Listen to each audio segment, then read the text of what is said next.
So, as my last video said, I was going in to get my stem cells done, and it's all done and dusted.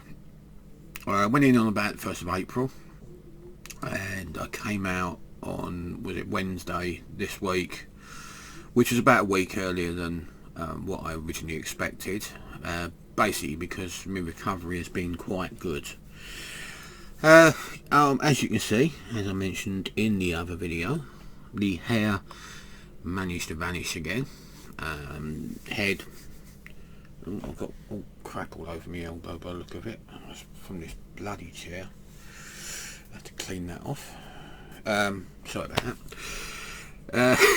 Lost my train of thought now.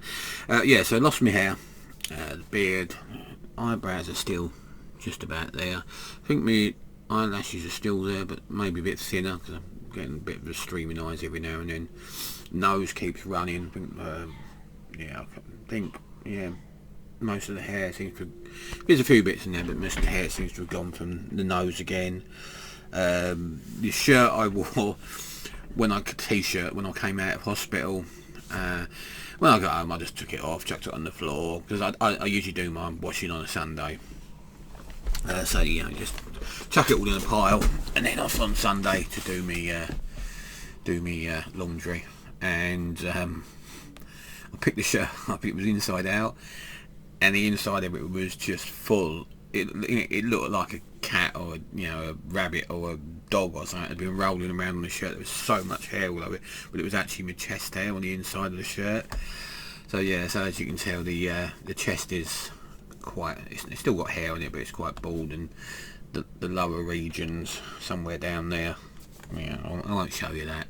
That they've gone bald again. So still hairy arms, still hairy legs. But the same hair that I lost last time has pretty much gone this time as well. As expected, I did lose a bit of weight. I had put on. I can't remember if I mentioned this in the last video. Since getting out, when I was in hospital, I lost a lot of weight when I was first in for the 3 months. Now I deal in stone. So I'm sorry if any of you are not English or British, I should say, I suppose, and want to use kilograms or pounds or whatever. I use stone. There's a thing called Google. Look it up. I'm not going to do all your work for you. So anyway, so I'd been losing weight for a couple of years, just gradually. Nothing to do with the cancer. Just gradually over the years, and maybe when I did get a bit ill with the COVID and stuff, I might have lost a bit more weight during that as well. But that's when I first had the cancer and didn't know it. So lost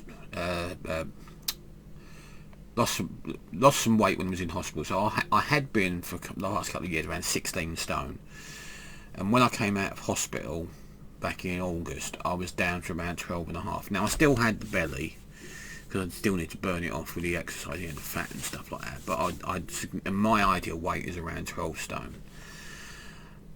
So I was down to about 12.5, and then due to obviously chemo and just messing with your general body chemistry and not really doing anything exercise wise because of all the fatigue and stuff like that, I started piling the pounds back on again, and got up to my heaviest weight I've ever been at 17 stone. Came out, as I said, on Wednesday, weighed myself, and I'm down to 15.5 stone again. So as expected, lost my hair, lost some weight. So as I say, if any of those sort of things interest you, I can highly recommend getting chemotherapy, because they help you lose hair and weight. I'm not really sure anyone wants to lose hair. Maybe you do. I don't know. Who am I to judge? But anyway, so supposed to be in about 4 weeks in total. 1 week of treatment and resting, then getting the stem cells put in, and then it was supposed to be upwards of 3 weeks of monitoring. And if I start getting a rising temperature, they take cultures of blood and urine and stuff like that to make sure I'm not getting infections, and give me like paracetamol or something to drop my temperature if I've not got any infections, but I'm slightly above, where I should be temperature wise. So just general stuff, and it's all stuff you expect. I had the sore throat, had headaches initially, nausea, vomiting, diarrhea, pretty much all the stuff that you get told you get. Oh, mucositis. So when you're laying down, I kept choking on bloody mucus that was dropping into my throat and stuff like that. So most of that's gone now. I still feel a bit sick and a bit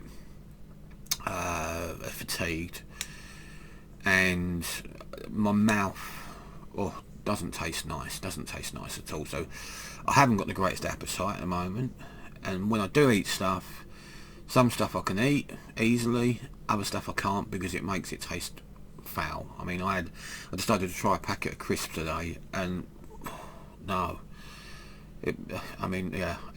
crisps, it tasted more like licking the soles of my own feet. It was just nasty. So that was all that done. Nurses in the hospital were fantastic as per usual.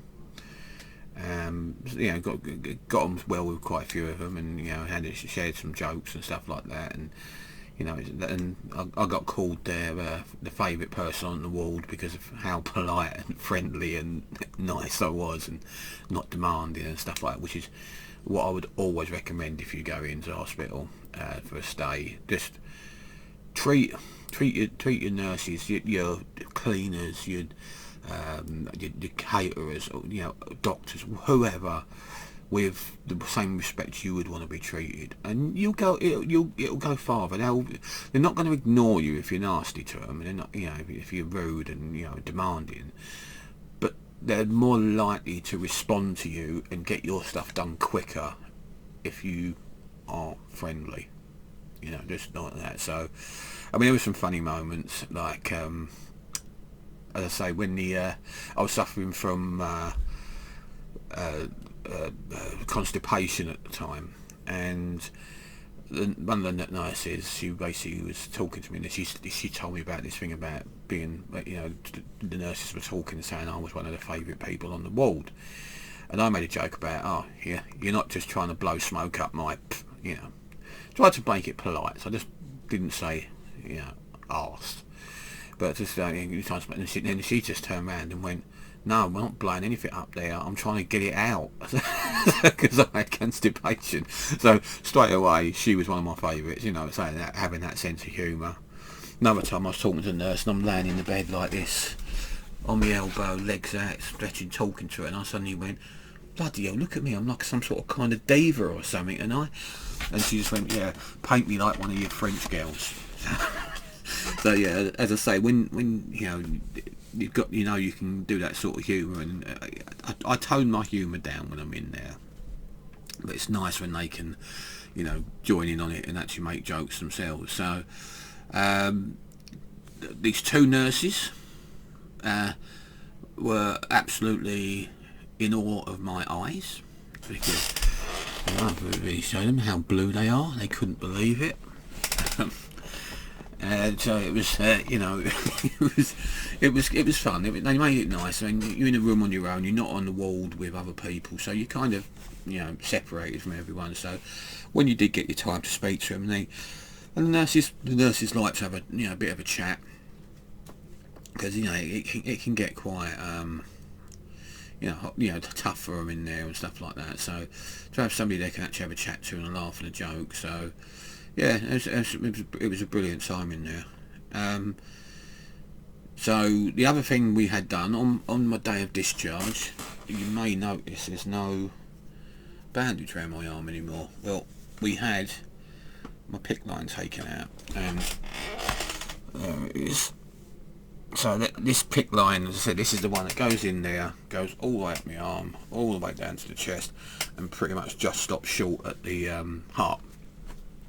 Well, that has been in me for about 7 months now, so it's finally gone. So I still have to go back to hospital for regular blood. So for at least the next few weeks I'll be going up there twice a week just to get bloods, and once they're happy, well, obviously my bloods have gone, so I mean you're talking platelets, white blood cells, hemoglobin, and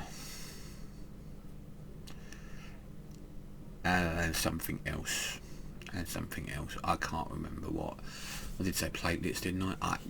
Who knows? But yeah, those levels, they dropped once they, you know, decimated my bone marrow with the chemo. My blood cell counts dropped to the point where I became neutropenic, which basically means my white blood cells and my platelets were 0, which means no immunity. And if I cut myself, you know, it would have been trouble trying to heal the wound, because your platelets is what essentially glues up your wound from inside. So yeah, so they monitor you while you're under that, and then they say my numbers started going up really quick. And they said what will happen is you'll start going up really quick, then you'll kind of plateau at some point and start gradually slower and slower, but still, you know, building your numbers up. So, but they were happy enough with the rate of recovery to the point where they said they let me out on Wednesday. So yeah, so bloods there. Got another PET CT scan in a couple of months, and that should hopefully be what gives me the all clear on the cancer and says I'm in remission. Yeah, they won't tell me at the moment I'm in remission, although there was a thing on my discharge notice that said that, purely simply because they obviously have to monitor you for a while in case you have a relapse or anything like that. So they'll do a couple of months of watching you know, my bloods and all this, that and the other, and then I'll have a PET CT scan to see what the scores and doors are with the actual cancer, and then hopefully I'll get, you know, told I'm in remission. Yeah, it's quite a draining process. I mean, it really does take a lot out of you. I mean, not so much the sickness and the, you know, the nausea and the diarrhea and the lack of appetite. More about your body just feels, you know, like, I mean, you'd say, oh, you was bored in there, you know what I'm saying, 3 weeks stuck in a room on your own. But the problem was you were so worn down that you didn't really, you know, you wasn't really interested in doing stuff, you know. So I used to watch a bit of telly and listen to a bit of music, but, you know, it wasn't like I was sitting there going, oh, you know, I'm really bored. It was just no case, so let's put the telly on and just have it on in the background and, you know, whatever. And I'm still a little bit drained now.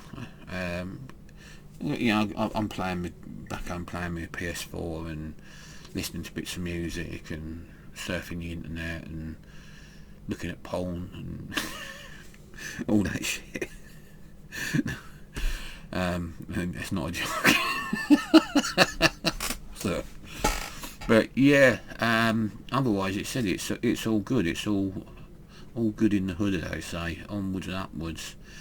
So you know, we'll just have to play it by ear, see how we go, see what colour my hair grows back this time. Yeah, don't really know what else to say, to be honest with you. I'm kind of stuck for words, but then again, I suppose being as fatigued as I am, I'm surprised I managed to go this long. So she said. Yeah, so there we go. If I think of anything else, I'll do another update video soon, but otherwise you'll hear from me when you hear from me. Thanks, okay, so tatty bye.